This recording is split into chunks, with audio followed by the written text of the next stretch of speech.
Hi there guys, welcome to an episode. Now in this episode I'm going to continue from where we left off in the last episode. If you haven't seen the last episode, go and have a look at it because we've got quite a bit of work done to Millie. I'm going to continue with that. So the engine's out and the interior's out and we've had a quick look around all the rust that I've found so far. So what I want to do on this episode is we're going to get the gearbox out. It's been draining oil for like a week or so. So that should be pretty drained now. So we're going to get the gearbox out of this car. Then probably I'm going to get the front suspension off and we can start to put the front end of the rollover jig onto it. That's what I really want to do, because then I want to get the rear end stripped, like the fuel tank and the rear axle and things like that, so we can get the rear end put onto the rollover jig. And in the end of this episode I would like to have this on a jig and be able to turn it upside down. That is the plan. So we'll see how far we get with it, but like I said, there's not really a huge amount left on here now. There's the gearbox and the rear axle and the fuel tank and stuff like that, so there's not a massive amount left, and I'm hoping that we can get it onto its rotisserie and we can get it turned upside down, because then I want to start on the bodywork. So let's get this gearbox out of here and then we'll carry on with the rest of it. So in the last video I've got this drive shaft out and we've got the oil, looks like it's drained out now. So we've now got the top bar there for the gear stick is already loose, so the bottom one is just a 13mm bolt, and then we have to get the other drive shaft out from, you probably can't see it, but from there, and then that gearbox is loose from the car and we can get that out from underneath the car. So basically I'm going to get rid of that tub now of old oil and then we can start moving around the gearbox.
It was at this moment he knew. He fucked up.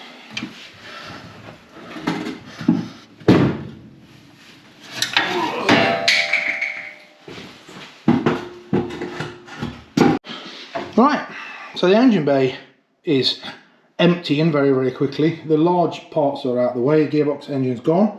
So we've got a nice big hole in the engine bay now. What I want to do now is to start to get it up onto the rollover jig. Now this is part of it, this is one half of the rollover jig. Well, it's not all of it. I'm going to put it together, the front half. Both halves are exactly the same, and then there's a beam across the middle of them. But as you can see, it is a pretty sturdy bit of kit, this is. It's got a beam that goes in here, so you can turn it around 360 degrees. It does have a separate ram on either side, so you can lift the front up more than the back and adjust it height wise. But I'm going to start to put this side together because it has two arms that come out, and I think the arms can probably bolt in just there, which is the front beam there. It's the link arm part. Not really sure what that's called anymore. But I think where that bolts in is where I can put the arms, one there and then one on this side there, so there'll be one there and one there. And that's where I put the arms in, and they'll bolt through one of these two holes. Well, look at that. That's completely loose. So I'm going to get rid of them in a few minutes. What I want to do is put the rollover jig together ready. Then I can probably take off these two brackets on here.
Right, and that is this side pretty much done. The only part that I haven't put on there at the moment is the disc that turns it around, or stops it turning around, because at the moment it'll move all the way around. But this is one half of the rollover jig. You've got, like I say, a hydraulic ram at the back here, so you can lower it and raise it to meet your heights.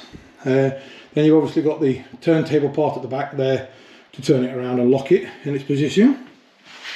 It also comes with these arms here, so like I say, I've got a hole there that is going to match up with one of those two bolt holes there. I'd like to get it on the furthest one out, but I don't think I will. It'll be the furthest one in on either side. These are fully adjustable in and out.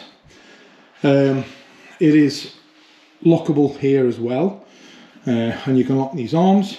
It's lockable on the rear as well with a couple of bolts, as well as having that locking pin there so you can set the height. So it's a really useful bit of kit, and it's got a lot of features on it. As you can see there, it's got a wheel in the middle and it's got a bar, so you can extend the bar all the way to the back. So there'll be another one of these at the rear of the car, and then there'll be a beam going across the middle to support it all. But I'm really impressed with this bit of kit. If you're looking for one, they come from Wagtigs Boden, so you can order them online. I'll put a link to it down below and probably on the screen so you can see it there as well. But a really nice bit of kit for what you're going to do. If you can do a lot of these sorts of restoration projects, this is the sort of kit you want, especially with all the adjustments and the rams and all the rest of it on it. It's a really good bit of kit. And it does pack away fairly small. I mean, you can take them off, you take that off, you take the ram off, you take that off, you take that apart, take the front leg off, and it'll pack up pretty much flat against the wall. So a really nice bit of kit. I'm really glad I got one of these. It's going to be really useful when repairing the bodywork on this car.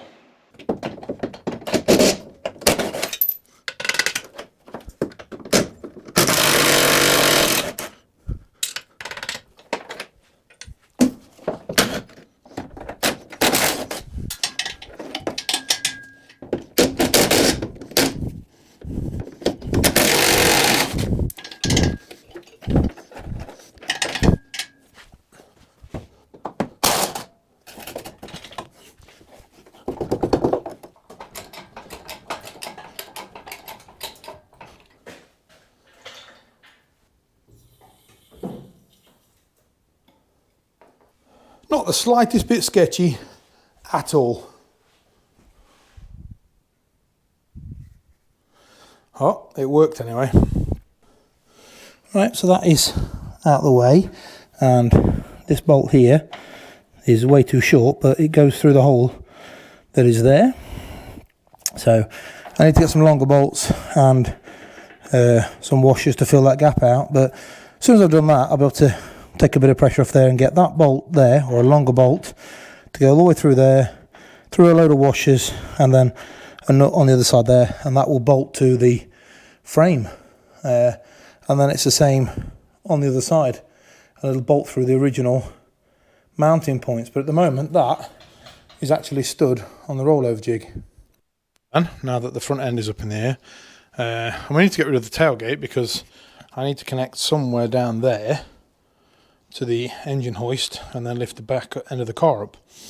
Right, so the tailgate has got the boot struts and they're just held in with a couple of screws. So I'm just going to support it with my head, undo the 2 screws there, and then there's the 4 bolts. I've already taken 2 out for half of the hinges, the other 2, and we can just pull the bonnet off. So I'll just support it with my head.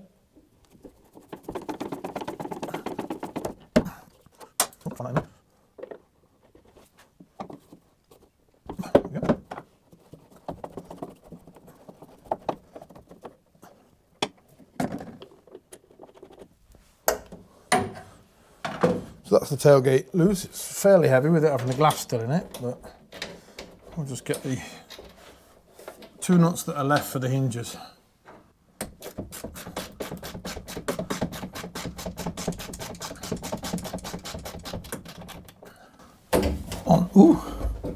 Closer inspection. I think I'm going to shut it and do it from the inside as soon as I can get in from the side window, because it's fairly heavy actually.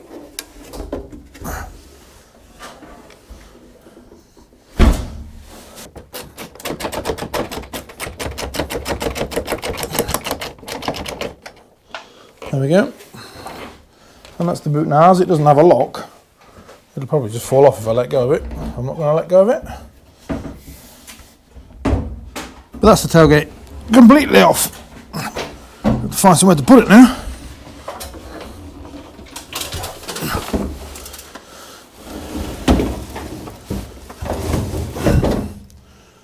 So that's the tailgate off. All we need to do now is lift up the rear end and put the jig underneath it, basically. Now obviously the jig's not built, so I need to build the jig. The other thing is, as you saw at the front, it bolts into the floor. Now the floor doesn't have any bolt holes, so unfortunately I need to drill holes into the boot floor to be able to bolt the car to the jig. I'll probably be removing this floor anyway, or at least part of it, so I'll end up re-welding the holes up, but there's no real other way of doing it. There is a hole just there in the floor, but there isn't one on that side, otherwise I could have used the holes. So unfortunately I'll probably have to drill a hole in this floor that I will then weld up again afterwards, but there's not really a lot I can do about that, unfortunately. Right, so now the tailgate's off, we're going to lift this up into the air. So I've built the back of the rotisserie up, which is exactly the same as the front, so I didn't bother filming it. And to lift the rear end of the car up, now the rear end doesn't really weigh a lot, so I've got it hooked into part of the chassis there and part of the chassis over there, and it's just hooked into the engine lift.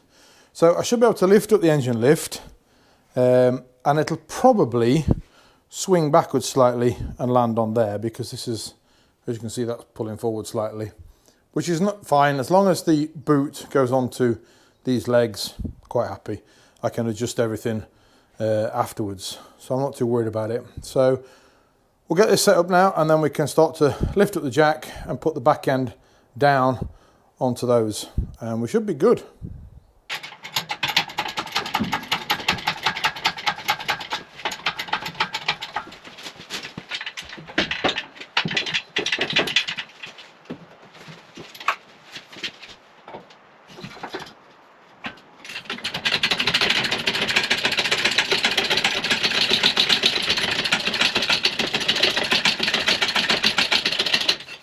Well, that is the car completely up in the air. Now I do want to push that slightly further in than what it is, but I think I can do that once it's up in the air like it is now. I've got 2 holes to drill from underneath, and then bolt it to the chassis, and that's it, good to go. Well, I was going to try and get these arms further under, but when I came under to have a look, they are actually sitting quite flat on this part of the bodywork. If I were to move it forward, I don't think it'd be as even, and I don't think it'd be as stable. So I think there is where I'm going to leave them.